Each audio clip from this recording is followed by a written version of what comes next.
مرحبا، السلام عليكم. طبعا اليوم عندنا درس جديد هو الظل والضوء، مثل ما تشاهدون بالصورة. الزاوية مال الضوء اللي ساقطة على الجسم، وهنا هم نفس الشي. أهم شي إنه نبين مناطق الظل والضوء. طبعا نرسم دائرة بسيطة. حاول إنه ما نحددها من الخارج، يعني هم لا تصير نشاز. يعني هذا اللي سقوط الضوء.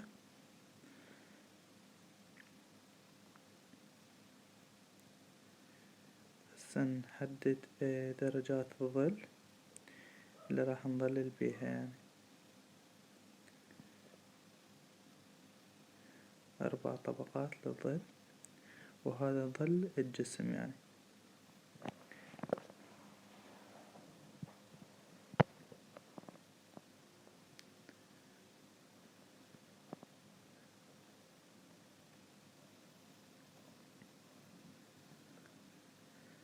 هسه نبدي نظلل على كيفنا.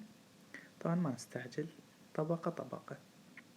أول شي طبقة خفيفة، لأن كل ما يبتعد الجسم عن الضوء يصير الظل أكثر، وكل ما نتقرب يصير الظل أخف. يعني لازم ندرجه.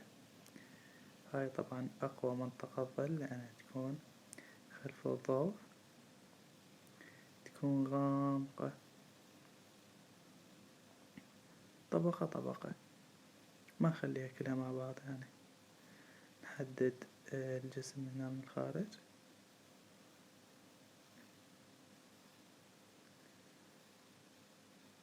أهم شي ما نستعجل. طبعا كيفكم تريدون، يعني الظل بطريقة الشبكة، بطريقة أي شي، يعني المهم يكون ظل. شوف، مثل ما جاي تلاحظون إنه ما أخلي الظل كله مرة واحدة، طبقة طبقة، وما أحدده من الخارج على مود لا يصير نشاز. شوفوا شلون إن نهايات الظل أخليها شوية متلاشية، يعني متدرج الظل، على مود يعطي واقعية أكثر للجسم.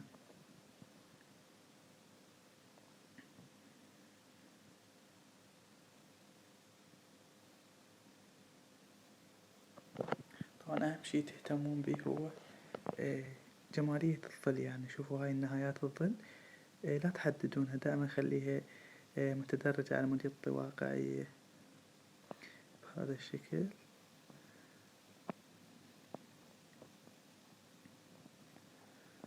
هسه نبدي نكمل الظل.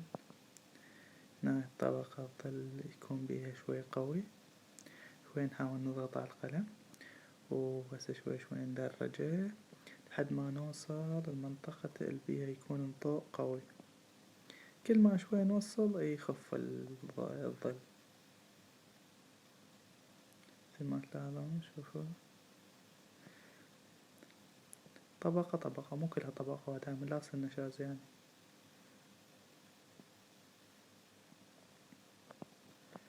خفيف. الورقة والقلم مو مهمة طبعا، أي ورقة. يعني هذا الورق العادي مال الطابعة، وقلم هذا قلم ميكانيكي، يعني أنا أحب أستخدمه، يعني عمود يعطي خطوط قوية. طبعا هنا ندرجه.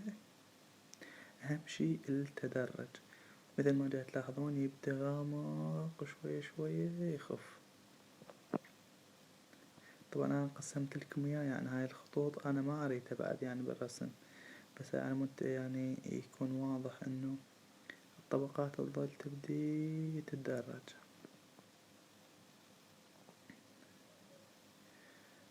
وأهم شي تشتركون بالقناة